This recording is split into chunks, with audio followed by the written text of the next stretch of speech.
ఐం ప్రేమ్ శ్రీమాత్రే నమః. లలితా త్రిశతిలోని కందర్ప విద్య, కందర్ప జనకాపాంగ వీక్షణ అనే శబ్దంలో మనము నారాయణ తత్వములను గురించి విశదముగా తెలుసుకుంటూ ఉన్నాము.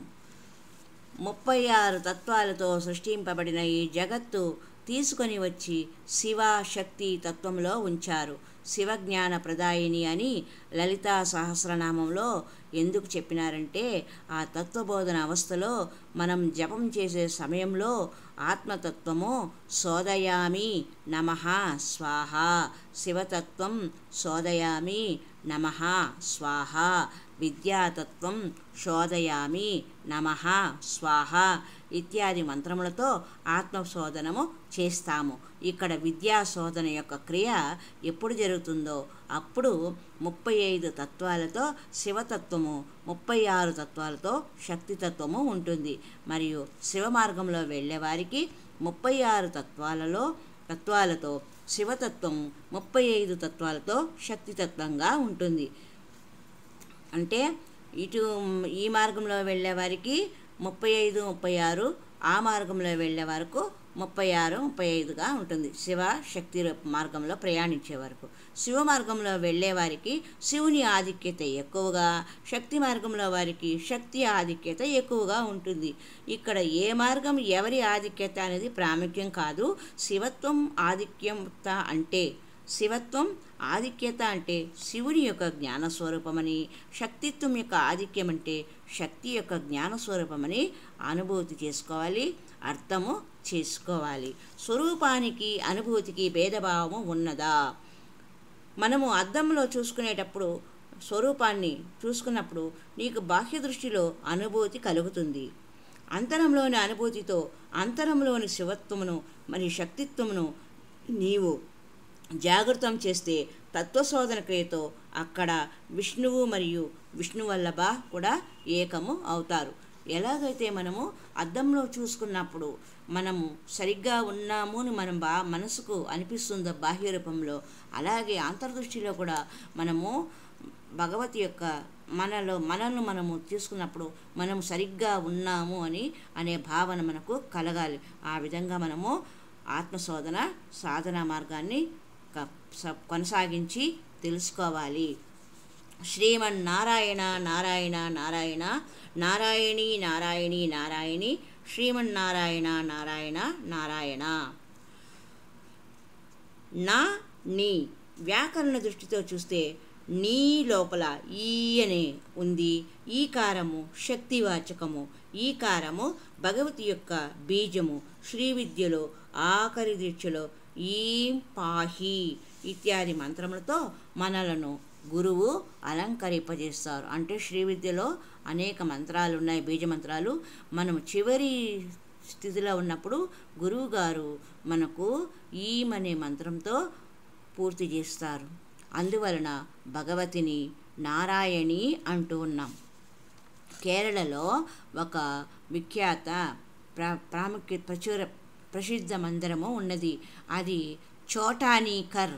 అక్కడ భగవతిని ప్రాతకాలంలో సరస్వతి రూపంలో, మధ్యాహ్నంలో లక్ష్మీ రూపంలో, రాత్రి మహాకాళి రూపంలో 3 రకాలుగా 3 విశేష రూపాలలో తంత్రాచార ప్రకారము విచిత్ర విశేష పూజ చేస్తారు. అక్కడ విశిష్ట మంత్రం ఏమిటంటే నారాయణ. అమ్మే నారాయణ స్వరూపము. అమ్మే అంబే. అంబేలో ఏకారము ఉంది, నారాయణలో అకారము ఉంది. అకారము ఏకారము ఏకమవుతుంది. అంటే నారాయణ అమ్మే నారాయణ అంటే నారాయణ అమ్మే నారాయణ. ఎంతో శక్తిగల మంత్రము. కేరళలో అమ్మే అంటే అమ్మ అని అర్థం. నారాయణ నారాయణి అనే శబ్దం వచ్చింది. మలయాళ శబ్దము అమ్మే. ఎంతో శక్తిగల మంత్రము. దీని యొక్క అనుభూతి ఎంతో మందికి కలిగింది. శబరిమలకు వెళ్ళే యాత్రికులు ఈ క్షేత్రము చోటానీకర్ దర్శనం చేసుకొని వెళ్తూ ఉంటారు. ఈ స్థానం యొక్క విశిష్టత త్రిశక్తి యొక్క ఏకీకరణ రాత్రి 12 గంటలకు జరుగుతుంది. అంటే అమ్మవారు లక్ష్మీ స్వరూపము, సరస్వతి స్వరూపము, కాళీ స్వరూపం మూడింటిని కలిగి అర్ధరాత్రి 12 గంటలకు జరుగుతుంది. రాత్రి 12 గంటలకు 12 పాత్రలతో భగవతికి నారాయణ అమ్మే నారాయణ అని తర్పణము చేస్తారు. మిగతా పండితుల మూలమంత్రము షోడశి చేస్తూ ఉంటారు. కాళీ మంత్రము, లక్ష్మీ మంత్రము, శివమంత్రము అలా అన్ని మంత్రాలతో కలిసి అద్వైత రూపము యొక్క దర్శనము అవుతుంది. ఈ ప్రాంతము చోటానికర్రు కేరళలో ఉంది. ఎవరు వెళ్ళినా దర్శనము చేసుకోవచ్చు.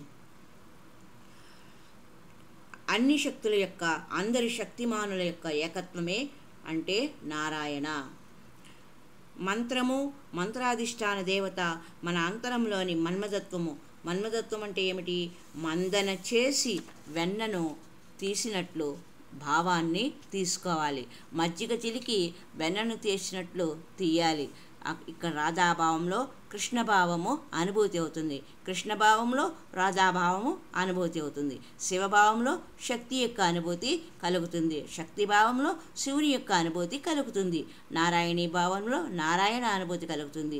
ఈ ఏకీకరణ, ఏకత్వ భావము, ప్రత్యేగాత్మ యొక్క ఏకత మన లోపల కలుగుతుంది. భగవంతుడు ఏమి చేయాలి అనుకుంటున్నారో అది భగవతి చేస్తుంది. ఇక్కడ మనకు సీతమ్మ తల్లి కీర్తనను మనము గుర్తు చేసుకోవాలి. ఏమిటి?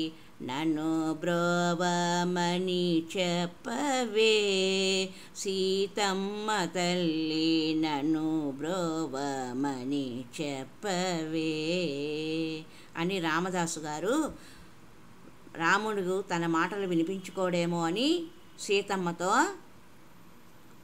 సిఫారసు చేయడానికి అమ్మవారిని ప్రార్థిస్తాడు అని సీతమ్మ గారికి విన్నపం చేశారు. తండ్రి దగ్గర నుండి మనకు ఏదైనా కావాలంటే ముందుగా మనం ఎవరిని అడుగుతాము? అమ్మనే కదా అడుగుతాము. అలాగే మనము స్కూల్లో చదువుకునేటప్పుడు పెన్సిల్ కావాలంటే ముందుగా అమ్మ దగ్గరికి వెళ్ళి అడుగుతాం, తండ్రి దగ్గరికి వెళ్ళి అడుగుతామా? అడగము. ఆ విధంగానే మనము మొదటగా భగవతిని ప్రార్థించి అమ్మవారి యొక్క అనుగ్రహంతో మనం ఏదైనా పొందవచ్చు అని తెలియచున్నది. ఈ విధమైన భావము మన లోపల స్థిరమై ఉన్నది, జన్మతోనే నిర్ధారితమై ఉంది. కానీ అది మనలో వికసింపలేదు. ఎందుకంటే మనము భ్రమితులుగా ఉన్నాము. రాముడిని, సీతను మనం వేరువేరుగా భావిస్తూ ఉన్నాము. అలాగే రాధను మరియు కృష్ణను మనం వేరుగా చూస్తున్నాం. నారాయణి వేరు, శ్రీమన్నారాయణ వేరు అనుకుంటున్నాం. శివుని, శక్తిని వేరుగా చూస్తున్నాం. ఇక్కడ వీరు ఇరువురు పరస్పరము ఒకరిలో ఒకరు కలిసి ఉన్నారు. అమ్మ అయ్యతో కలిసి, అయ్య అమ్మతో కలిసి ఉన్నారు. ఈ అవస్థ మన అంతరంలో నిక్షిప్తమై ఉన్నది. అందుకని అమ్మ శివజ్ఞాన ప్రదాయిని నారాయణుని గురించి మనం తెలుసుకోవాలంటే మనము నారాయణిని అడిగి తెలుసుకోవాలి. రాముని గురించి మనకు సమాచారం కావాలంటే మనం ఎవరిని అడగాలి? సీతమ్మను అడగాలి. అందుకని అమ్మ జ్ఞానప్రదాయిని అయినందుకు అమ్మ సర్వసిద్ధిదాత్రి కూడా అయి ఉన్నది. కందర్ప యొక్క జనని మహాలక్ష్మి తిరచ్ఛాదృష్టితో అంటే కొనచూపుతోనే చూస్తుంది. అంటే అమ్మ చూపు మన మీద పడగానే మనలోని విద్య వికసితమవుతుంది. ఓం ఐం ప్రీం శ్రీమాత్రే నమః. మరి యొక్క సంచికలో అమ్మవారి యొక్క విశేషాలను, గుణవైభవాలను తెలుసుకుందాం. ఓం తత్సత్.